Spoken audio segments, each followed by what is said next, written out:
What's up, guys? We are back with Saturday Night Football action with two games today. I'm going to break down the injury report, look at player props, and find the best value on the side and over-under for these games. So let's get into the action. Had kind of a tough night out there on Friday, guys. Some pretty brutal beats there in the college basketball streets, but we're going to try and bounce back in this one. A 1-5 day was not what we had in mind, but man, it was pretty brutal out there. The over in that Valparaiso game missed by one bucket. We did hit UIC plus 5.5. They ended up winning that game straight up, so that was nice, but Akron against Yale. Akron actually scored 58 points in the game. That's their by far worst total of the season. And CCU, guys, plus 2.5. They got smashed by a team they'd already beaten this season. St. John's -6. They came out absolutely asleep in that game. Ended up being down 42-29 at half. They came storming back in the second half, showing they're by far the better team, but eventually only won by 2. And we had Dayton plus 3.5. They were basically letting football be played in that game, and Dayton tried to make a comeback. They got off to a slow start as well. Ended up down 25-17 at halftime. Never could make it all the way back. So a rough day out there, guys. A big bounce back spot for us here to dive back into the NFL streets. Before we get back in there, guys, please hit that like button. It's good luck and show support for the channel and all the hard work we're putting in every single day. Subscribe to the channel so you don't miss out on our daily content. You can now also sign up for a channel membership by clicking the little join button right below the video. Members get exclusive early access to all NFL and college football videos and get their names up on screen just like right now. I really appreciate the support from all of you. Seeing that little badge next to your comments absolutely warms my heart. Our videos are brought to you by StumpTheSpread.com. We have a team of experienced cappers over there for every major sport, currently covering NFL, college football, NBA, NCAA basketball, NHL, and the UFC. This is one of the best times of the year to sign up with so many sports going on. We put a crazy amount of work into our premium content, and getting those picks right now in the heart of the best time of the sports season is a huge win for everyone. Click the link in the description to go over there and sign up for our free email list and also to see our free picks that get posted over there. Just type Stump the Spread into your search engine of choice. You can also get over there just as easily that way. Comment below with any bets you're looking at today, and we will give you our best advice on all of them. We are committed to responding to every single comment every day, so let us know anything you want to say about my picks, these videos, or anything you see here. As always, our favorite picks will be in the pinned comment down below. Now let's get into our first game of the day. We've got the Houston Texans going on the road to take on the Kansas City Chiefs. Houston comes into this game 9-5 on the season. They've got a stranglehold on things pretty much there in the AFC South. I mean, the Colts are 6-8, and they're the second place team in the AFC South. So a pretty terrible conference there. Not looking too great.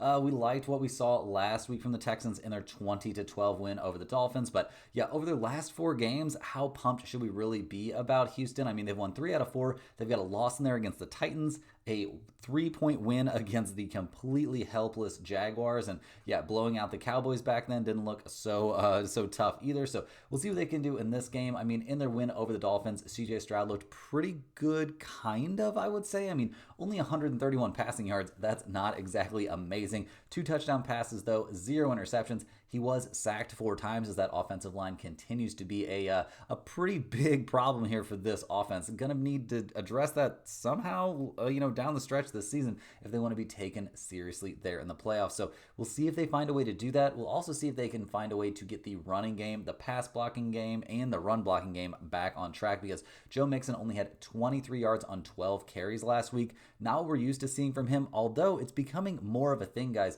He either goes out, puts up over 100 yards, and the Texans kind of cruise, or he goes out, has a terrible game, can't find any space out there, and Houston really has to labor to get those wins. He did end up with 33 receiving yards, but that led the team in receiving, guys. Tank Dell, 26 yards. Nico Collins caught 4 of 6 passes, 2 touchdown passes, only 17 yards. A weird, definitely not a banner type day there for the Houston offense overall. Just not too good. They turned the ball over only 1 time, so that's not too bad. But like I said, those 4 sacks and CJ Stroud being pressured, certainly stuff they have to, look to address here heading into, getting very close here to the end of the season. The playoffs are looming. On defense, giving up only 12 points is obviously a very good day. They had 3 interceptions there against Tua, 3 sacks as well. They held A-Chain pretty much in check there, only 41 yards on 12 carries. So very good stuff there. They kept, Tyreek Hill and Waddle both in check in a big way. Yeah, very good day, honestly, from the defense. The defense deserves the vast majority of the credit for that win, because without all those takeaways, I don't think this game ends the same way. It was a really bad day out there for Miami, a really good day out there for the Texans defense. Over the course of the season, how have we felt about that defense? Well, they're sitting somewhere around 9th in the NFL, but when you've gotten to play so many games against the AFC South, that does kind of take some of the shine away from what you've done over the course of the season. So it'll be very telling to see what Houston can do over their next couple weeks. They play the Chiefs then they play the Ravens before ending their season against the Tennessee Titans. So, like I said, we'll see what this team has going there. In terms of the injury report here for Houston, guys, on offense, things are looking pretty solid. Only their third wide receiver being on the injury report and no one else. Definitely not a lot to complain about there. But the offensive line, while technically healthy, not great. The pass blocking straight up terrible for this team. And, you got to worry about the health of CJ Stroud if he ends up under prolonged pressure for a long time. On defense, it's a completely different story, guys. We have a bunch of guys out. They're going to be missing at least 2 starters, and that number could go up to 3 here on Saturday if Christian Harris can't play through his ankle injury. But with him missing practice on Thursday, that is certainly not trending in a positive direction. So I think we will see less than the full strength Houston Texans defense, which is not what you want to be doing as you go on the road to take on the Kansas City Chiefs, who are 13-1 on the season. It feels like it's kind of a miracle that they have that record, guys, but they've also done some very good things. They're coming off one of their most convincing wins of the season. Wild to say that here, they're 14 games in, but they got the 21-7 win there against the Cleveland Browns. Obviously, a convincing win given that over their last 3 weeks before that, they had not won a game by more than 3 points. But yeah, that 14-point win there at Cleveland definitely has to raise the spirits of this team, but it was looking very, very sketchy as we saw Patrick Mahomes go down with an ankle injury. He had a good day, 2 touchdown passes, only 19 of 38, so that's not great. Only 160 passing yards, but sacked 0 times, and pretty good stuff there. Turned the ball over 0 times, but leaving with an ankle injury, that was very, very scary stuff for Kansas City Chiefs fans. But don't worry, we've got a big update on that later on. Spoiler alert, Mahomes, as I'm sure all of you know, is slated to play in this game. He's been practicing. He's been looking good, so he's going to be ready to go for this one. We saw the running game look very, very serviceable. Maybe not elite necessarily. Then we're getting big chunks, but we saw Kareem Hunt and Pachenko both look okay. 13 carries for 45 yards, 13 carries for 32 yards. They were finding positive yardage. Xavier Worthy also had a rushing touchdown, 3 runs for him, 30 yards, and that rushing touchdown. So yeah, those designed runs there for Xavier Worthy are kind of starting to click a little bit. Mahomes did run the ball a little bit. I doubt we see too much of that from him in this game, but we really felt good with what we saw from Xavier Worthy overall last week. He only caught 6 out of 11 targets. That's not ideal, but led the team with 46 yards. Hopkins caught 5 out of 6 targets. Definitely feels like the more reliable option, although, Xavier Worthy definitely, a little bit, maybe not high risk, but definitely high upside on the reward side. So we'll see how that goes. The Chiefs did not turn the ball over in the game or give up a sack, so that's all very, very good news. Really liked what we saw from Kansas City on, defense, on offense, despite going against, a relatively stout defense there from the Cleveland Browns. But yeah, defense was really where Kansas City shone, guys. They had 4 total interceptions, 5 total sacks in the game, gave up only 7 points. They did struggle a little bit against the run there of Ford and Chubb, so that's certainly a concern here when you're about to go up against Nico Collins and the occasionally very good Texans running attack. We'll see if they're good in this one.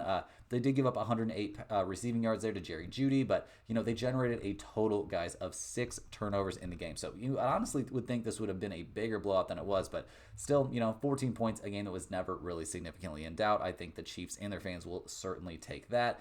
In terms of their health for this game, guys, health always a major consideration at this point in the season. The major news there on the health front is that, Mahomes healthy, going to be playing in this game, apparently moving really well at practice. I doubt we're going to see him taking off for too many runs, but obviously very good to see him, going to be ready to go. DJ Humphries there on the offensive line is going to be out. This group has struggled to, protect Mahomes, and anyone missing is for sure a reason for concern. The skill positions, though, fully healthy. I'm not too worried about this offense as long as Mahomes can stay upright, and I expect the running game to at least be functional here with Pachenko and Kareem Hunt both very much ready to go.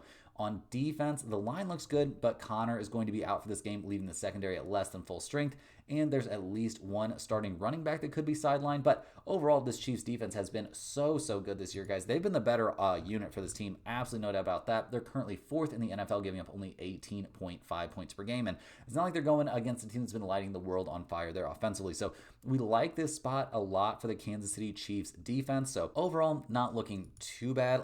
Taking a look at this weather report, guys, always something you want to take into consideration there at Arrowhead. We do have some pretty cold temperatures, nothing insanely frigid, but mid-30s and a little bit of wind. I do worry about the Texans here playing in the cold. That should be a slight advantage here for the Chiefs. CJ Stroud, has struggled on the road in his career, so that's another, black mark there against the Texans. I am a little bit worried about this situation for Houston. They're 3-1 against the spread on the road this season. They're 10-4 to the under, which is actually an NFL best to the under this season. The Chiefs are only 2-5 against the spread at home this year. They have not been winning by significant margins, but they have usually been winning. Obviously, with that 13-1 record, we have a trend here towards the under for the Chiefs as well. They are 8-6 to the under this year. Road teams, guys, actually pretty decent against the spread in Saturday games. They're 65, 42, and 6 against the spread on Saturday. CJ Stroud is actually 8-4 against the spread as an underdog. It feels like the books are begging right now for money on Houston. They've been leaving this plus 3.5 number around now for a very long time. Houston has played 4 very mediocre opponents in a row, and they've got a loss to the Texans mixed in there. Like, that's not a good look. Mixon is due for a bounce back, but that run blocking scheme hasn't looked amazing. Houston, we have to be a little bit worried here about where their motivation is coming from. They basically have the AFC South on lockdown, so how really motivated are they to come out and try and put up a big win here on Saturday? So we'll have to see, guys. Looking at the numbers, we see, like we were just saying, the Chiefs 3.5-point favorites still. We'll see if that number moves leading up to game time, but we're going to operate under the impression that it's going to stay at that number. We've got a total here of 42.5. In terms of that total, guys, I just cannot talk myself into taking it under. Those seem like they just get burned every single time lately. So I'm going to be leaning here towards the over 42.5. You can find some slightly smaller numbers if you look around out there, but I think over 42.5 should be fine. I think both teams will manage to move the ball somehow, but that's not a play that I'm super interested in, guys. I'm more interested in taking the Chiefs here to get the win and cover. I know that doesn't feel amazing, but with Mahomes, going to be out there, going to be healthy, with this being a big step up in competition for Houston after what they've been looking at recently, and I just don't think they're going to do great playing on the road in the cold. So go ahead and give me the Chiefs here to win this game by at least 4. I think they find a way to get the job done here, and you could definitely talk me into a little bit of a look at that over. But guys, let's go ahead and take a look at some player props in this one. There are some very good ones out there that I definitely like and are certainly going to end up in the pinned comment here. First up, I think Nico Collins under 89.5 receiving yards at -130. He's going to be playing in the cold. Stroud, not great. And the last time, versus a good team, we saw Nico Collins only have 78 yards there against Buffalo. I think this is going to be an even, a just as hostile environment. I think the Chiefs certainly have a better defense than the Buffalo Bills at this point, and I think we're going to see Nico Collins really struggle to get to 90 receiving yards. And yeah, I just don't love what I'm seeing from CJ Stroud, or generally speaking, this Texans offense at the moment. So give me the under there on Nico Collins. I like the over, on the other hand, guys, on Xavier Worthy. Over 39.5 receiving yards at -125. He's been over that number in 5 weeks in a row. That's pretty crazy. His targets continue to increase. I do worry about a little, they're more than happy to use him there in the running game. Maybe we can have one of those runs where it's a designed run kind of, but it's a pass that ends up being a forward pass. So maybe we get an extra 15, 20 yards chipped in on top on something like that. So I definitely like Xavier Worthy here over 39.5 receiving yards. This is a play that is very, very likely to make it into the pinned comment. On the Houston side, guys, I don't think CJ Stroud's going to have that great of a day. I like him under 224.5 passing yards at -140. He's going to be playing the cold. He barely gets over that number even against bad teams recently, so I don't see him lighting the world on fire here against a very good Chiefs defense, especially playing out in the cold. So yeah, give me Stroud here to struggle to score. I don't know if this play is necessarily going to end up in the pinned comment. I mean, -140, not my favorite price out there, but I definitely think he's going to have a questionable night here in these elements and against a good defense. So I would say, it's got an outside chance. I don't think, I think there's some decent value on this play. Another play that I think is very reasonable, but might be a long shot to end up in the pinned comment is Mahomes. I like him under 249.5 passing yards at -140. He's been under that number in 3 out of the last 5 weeks, and he hasn't been putting up awesome numbers over the course of the season this year, so I don't see any real reason to think he's going to pop off and pass for, like 300 yards in this game. It's not impossible, but given, the Texans aren't a horrible defense, Mahomes is a little bit hobbled there on that bad leg.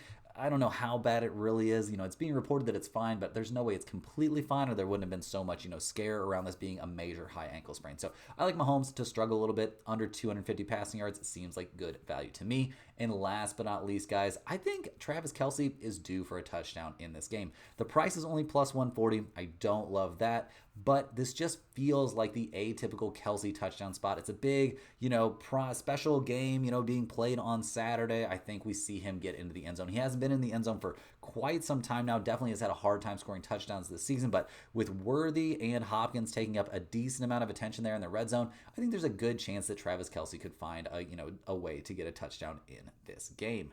So that's all we've got for game one, guys. Let's go ahead and hop over to game two. We've got the Pittsburgh Steelers going on the road in this one to take on the Baltimore Ravens. A big game out there, guys. I mean, a major AFC North showdown. Baltimore really kind of their last, maybe not actually, but kind of feels like their last chance, to have a shot at coming out on top there in the AFC North. Pittsburgh has been so good this season. They do come into this game fresh off of a loss, though they lost a very tough one against the Eagles, 27-13. Clearly, the Eagles, one of the toughest teams they faced recently, with the exception of the Ravens. A game, we saw the Steelers win 18-16 the last time these two teams met. In that loss last week against the Eagles, guys, Russell Wilson had a tough game. It had been a while since he'd really struggled. Only passed for 128 yards and a single touchdown. He was sacked twice. He did try to run the ball a little bit, 4 rushes for 13 yards. Not really something you want to be seeing him have to do if you're a Steelers fan. I mean, the idea would be that he should still theoretically be able to run the ball. It's just not something that we see very often from him, and it hasn't something that's, usually had good, outcomes this season. So you want Russell Wilson to stay in the pocket. You would love to have him, be throwing the ball to Pickens. That's not going to be happening once again this week. Certainly a concern. The running game also had a really down week against that very good Eagles defense. Najee Harris, Jaylen Warren, both certainly in bounce back spots in this game after having, very little success last week. We saw Calvin Austin III be the leading wide receiver there for the Steelers last week. 65 yards. He caught all 5 of his targets, so that's a very good sign. But yeah, it was a bleak day out there. We did see Russell Wilson fumble the ball away once. That was the only turnover the Steelers had in the game, but yeah, just not enough there for them to keep it close against the Eagles. On defense, we saw them struggle a little bit against the passing game. It seemed like they were, very committed to packing the box, shutting down Saquon Barkley, and they held him to only 65 yards on 19 carries. So very good stuff in the run defense there. It took Jalen Hurts 15 carries to get his 45 yards. So a good day stopping the run there for the Steelers, but they couldn't stop the run and the pass. They gave up 290 passing yards to Jalen Hurts, 2 passing touchdowns, 0 interceptions. They sacked him twice, but we saw both A.J. Brown and Devonta Smith both get over 100 receiving yards and each catch a touchdown. So yeah, a tough day out there for the Steelers, who they're going to be, very dedicated to stopping the pass once again. Maybe they don't have to worry quite. They're going to be very dedicated to stopping the run once again. They might not be as dedicated to, slowing down the pass, but maybe that's not as big of a deal going up against a Baltimore team that, doesn't have the most potent group of wide receivers. So we'll see if the Steelers defense can bounce back.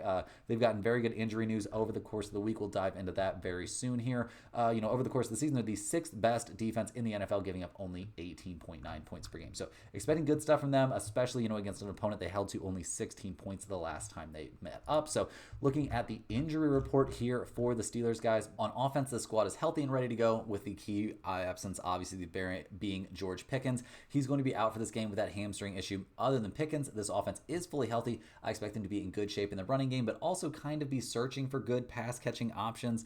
We'll see who Russell Wilson goes to in this one. Not 100% sure there, guys. We've got some leans, got some ideas, but we'll see what happens. The offense is going to need to run the ball in this game, which is something I think they can definitely do going up against the Ravens. On defense, TJ Watt confirmed going to be playing here. It's a great feeling that we got that news well before they even approached, game day, not even, let alone game time. Deshaun Elliott being out at safety, not great, as he is also dealing with a hamstring issue, but everyone else who was banged up on defense did at least practice on Thursday, giving us a very good indication that they're, super likely to be out there on Saturday. So we'll see what the defense can do here to slow down the Baltimore Ravens, who come into this game fresh off of a cupcake win, a 36-14 win there over the Giants, in a game where they were, one of the biggest favorites that we've seen so far this season. It's almost not diving too deep into that game, to be honest. I mean, it was such a lopsided, a 35-14 victory, so maybe not quite as lopsided as it could have been, but yeah, we saw Lamar Jackson throw 5 touchdowns in the game, doing what he can to boost his MVP candidacy. Almost 300 passing yards, sacked twice, but no interceptions. Just very dominant stuff. They didn't run Derrick Henry too much. He had 67 yards on his 14 carries.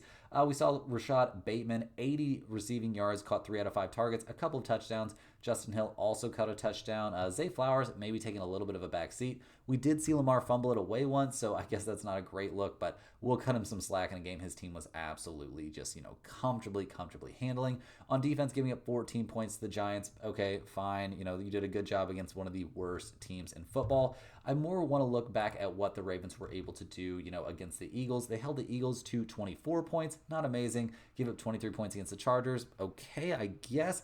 And then against the Steelers, guys, the last time these two teams played each other, that was in Pittsburgh. They lost that game 18-16. So definitely question marks here about this Ravens defense. It's been pretty bad over the course of the season. They might be getting slightly better. We'll see how that pans out, guys. They're 22nd in the NFL, giving up 23.7 points per game. So that's not an amazing number by any stretch. Looking at the injury report here for Baltimore, guys. Offensively, we see the heavy hitters of Lamar Jackson, Derrick Henry, obviously healthy, ready to go. We do have several concerns for this unit, though. First of all, we see Nelson Aguilar out for this game with that concussion, so that's not great. We've got Rashad Bateman questionable with his ongoing foot issue, something that might allow him to be, available to play. But is he really going to be, effective? Seems a little bit unlikely to me. I mean, wide receivers with foot issues, you don't have that same burst, you don't have that same speed, and you might not have that same leaping ability, all of which can really hamper your ability to go up and get the ball. On offensive line, that's not ideal. We got one starter that's gonna probably end up missing this game. It seems a little bit murky still, so we'll have to keep an eye on that, but maybe not at full strength there on the offensive line either. On defense, Baltimore has not been great this season overall, as we just talked about, but at least they're relatively healthy for this game. Only one starter questionable. He practiced on Thursday, so they should be at 100%, but 100% of the Baltimore defense, maybe not something to really write home about. So let's take a look at the weather report for this game. Definitely some things to take into consideration. First of all, going to be pretty cold, guys. Low 30s, so that, shouldn't bother either team that much since they're both used to playing in the elements, but the wind is something we want to talk about. We've got gusts here up to the mid 20s. That's for sure a consideration in the kicking game, but even the constant low teens wind could make some differences in both the kicking game and honestly, I mean, neither one of these teams is really going to be airing it out down the field, so I'm not too worried about the wind in terms of the passing game, but certainly in terms of the kicking game, it's something we want to be paying attention to. So looking at some trends for this game, we see Pittsburgh, they're 5-3 against the spread on the road. They are 7-7 to the over-under. Baltimore 2-3-1 against the spread at home. They are 11-3 this season to the over. So the numbers we've got for this game, the Ravens are 7-point favorites here playing at home. We've got a total of 44.5. Yeah, I'm leaning towards the over in this one, guys. I'm once again not very excited to take an underplay. It is cold, it is a little breezy, so maybe this isn't a great over-under spot. And I'll be honest, guys, this over-underplay is not ending up in the pinned comment. But I do have a play on this one that I definitely like and is definitely going in the pinned comment, and it's actually a premium pick over at Stump the Spread. So I'm giving this one away for free to you guys. I like the Pittsburgh Steelers here getting 7 points. Mike Tomlin is 6-0 against Baltimore as an underdog of 3 or more points. Lamar Jackson is 0-5 against Pittsburgh. This is a big bounce back spot for the Steelers after that embarrassing loss to the Eagles last week. We basically saw the Ravens play a cupcake game against the Giants. They might not be fully locked in for this game. I'm sure they are. Like, this is a big showdown out there, guys, in one of the most competitive environments you can play football, the AFC North.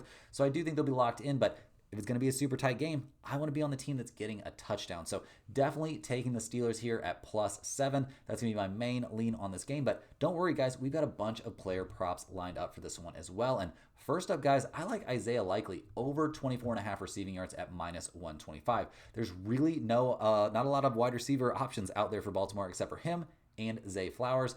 We should see a good amount of targets here for Likely. That doesn't take too many targets or too many catches to get over 25 receiving yards. So I think that's a very good value. Right there on, on the Baltimore side, guys, I like Derrick Henry to have a little bit of a struggle. Maybe not a terrible day necessarily, but I like him under 79.5 rushing yards at -110. He only had 65 against Pittsburgh the last time. Lamar, I think, is hearing all that noise. Everybody's saying Lamar Jackson cannot beat the Steelers. Like, it's a whole thing. I think we're going to see Lamar kind of try and do it all. I think we'll see him throwing the ball more and running the ball more himself and not that much work given to Derrick Henry. So we'll see if that really pans out here in the end, but I do think Derrick Henry could be in for a little bit rougher of a day. But on the other side of the coin, guys, I think the Steelers are going to be very committed to running the ball, especially without their top wide receiver. I think running the ball is clearly the option. I like Najee Harris here over 44.5 rushing yards at -125. It's a big bounce back spot for him in this game. He had 63 yards the last time they went up against Baltimore. I think they're going to be even more happy to be running the ball in this situation, and I think they're going to find success against that not very good Baltimore defense that's a little bit banged up. I know they've had their moments against the running game this season. I don't want to completely discount that, but we've got hard evidence right here. The last time these two teams played, Najee Harris over 60 rushing yards. I think he can get to 45 in this one. on the same in the same backfield right there, guys. I maybe wouldn't take both of these, but it happened the last time, so it's not impossible. I like Warren here over 29.5 rushing yards at plus 105. It's a bounce back spot. He had 41 yards last time against Baltimore. You could even put both of these together. That seems like an insane parlay, but hey, you guys do some insane parlays out there, so live your dream. I like Warren here to get to 30 rushing yards at plus 105, a very good price. I don't think they're just going to stop handing them the ball. They are going to need ways to move the ball here on offense. I think Warren is going to be a big part of that. And last but not least, guys, my last prop of the day, one I definitely think has lots of value. I like Lamar Jackson over 7.5 rush attempts at minus 140. I think he's going to be trying to do it all out there. I think he's going to be in, put this all on my shoulders. I want to prove that I can do well against this team. And a lot of that for Lamar Jackson is him taking off and running the ball. And for him to get to 8 rushing attempts, that's not too crazy. He does that on a pretty regular basis. This is a big, pressure spot game that makes it even more worthwhile for them to put his body on the line, have him running the ball. So yeah, getting to 8 rushing attempts, not that crazy for Lamar Jackson. I think he's going to try to do it all in this spot. Will it work out?